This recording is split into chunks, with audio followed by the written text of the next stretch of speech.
इस वक्त मुल्तान रोड पे अल्लामा खादिम हुसैन रिजी मददुल्लाह अली की कब्र मुबारक के बिल्कुल पास 2 शहादतें हो चुकी हैं।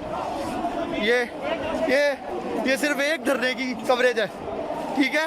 हमें पुलिस वालों के सिर्फ 4 चीजें दिखाते थे। ये देखें, ये 2 लाशें देखें और बताएं कि इस मुल्क के हुक्मरानों के गलों में फ्रांस का पट्टा है। ये इमरान खान जो नबूसे रिसालत की बात करता है, नबूसे रिसालत वालों के लिए कर क्या रहे। जी मेरा मकसद सी मैं सर लाऊं, मैंने गोली लगी थी मैं सर लाना अल्लाह अकबर या रसूल अल्लाह उन्जुर आलना। कह रहे हैं कि मैंने अपना सर देना चाहता था, सिर्फ एक गोली लगी है। अल्लाह अकबर, अल्लाह अकबर।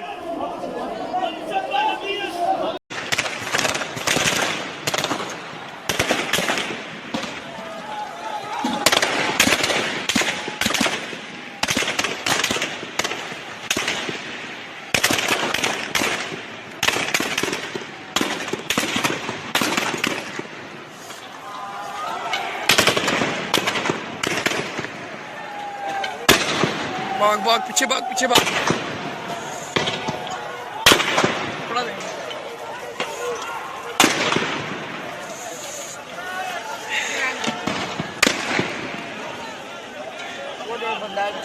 अबू जान के पास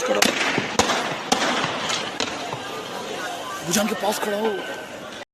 कलाशन का प्रश्न मारा है, कलाशन AK-47 2 शहीद कर दिए। ये रोजे की हालत में मुसलमान कर रहे हैं। इन हुक्मरानों के गलों में फ्रांस के पट्टे हैं, पट्टे। कलाशन का प्रश्न मारा है पूरे 2 बार मुझे प्रश्न मारा है, पूरा प्रश्न 2 बार मारा है मुझे।